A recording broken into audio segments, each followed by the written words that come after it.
বাড়িতে আজ ইফতার পার্টি ছিল। সকালে ঘুম থেকে উঠেই কাটাকাটি শুরু করে দিয়েছি। আর এইগুলো কাটাকাটি করার সময় একটা জিনিস ভাবছিলাম যে বাবুর্চিদের রান্না কিন্তু খুব সহজ। কারণ দেখেন সব কিছু বাটা কাটা সব নিজেদের করে দিতে হয়, জাস্ট ওনারা রান্না করে। যদিও আগুনের কাছে দাঁড়িয়ে রান্না করাটা কষ্টের, তারপরও সব কিছু যখন গুছিয়ে দেওয়া হয় তখন কিন্তু রান্নাটা অনেক সহজ হয়ে যায়।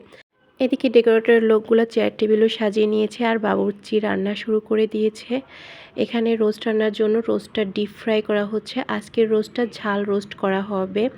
আর এদিকে হচ্ছে নিজেদের গাছ থেকে দেখেন ফল পাড়া হচ্ছে। আমার জামাই যে গাছে উঠতে পারে, মানে এত উপরে উঠতে পারে, আমি নিজেই আজ প্রথম জানলাম। সফেদা পাড়া হয়েছে। এই সফেদা গাছটা নাকি তার নিজেরই লাগানো ছিল। তো এগুলো পাড়ার সময় চারপাশে বেডশিট ধরে তার মধ্যে দেওয়া হচ্ছিল, কারণ এগুলো যদি সরাসরি মাটিতে পড়ে তাহলে নাকি এটা আর পাকে না।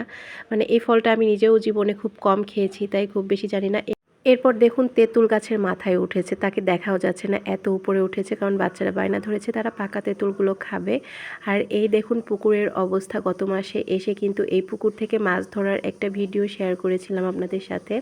তারপর বেল পেড়েছিল, তেঁতুল, বেল, সবেদা, মোটামুটি অনেকগুলো ফলই পেড়েছিল। এদিকে রোস্ট রান্নাও প্রায় শেষের দিকে।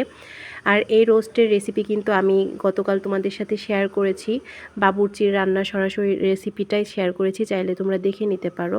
আর আমাদের ইফতার পার্টির আয়োজন ছিল সাদা ভাত, ঝাল রোস্ট, ডাল সবজি, ইলিশ মাছ দিয়ে ডাল সবজি। আর বিকাল হলে ফলগুলোও কেটে নেওয়া হচ্ছিল ইফতারে দেওয়ার জন্য। গতকালই আমরা বাড়িতে এসেছি তোমরা জানো। আর আজকে ছোট করে একটা ইফতার পার্টির আয়োজন করা হয়েছিল, মোটামুটি 150 লোকের আয়োজন ছিল। এগুলো হচ্ছে আমরা মহিলারা ঘরে খাবো, তাই এই খাবারগুলো ঘরে এনেছি। আর বাহিরে হচ্ছে পুরুষদের আয়োজন ছিল। আর আমার আজকের ভিডিওটা এই পর্যন্তই। পেজের সাথেই থেকো, দেখা হবে পরবর্তী ভিডিও নিয়ে। বাই।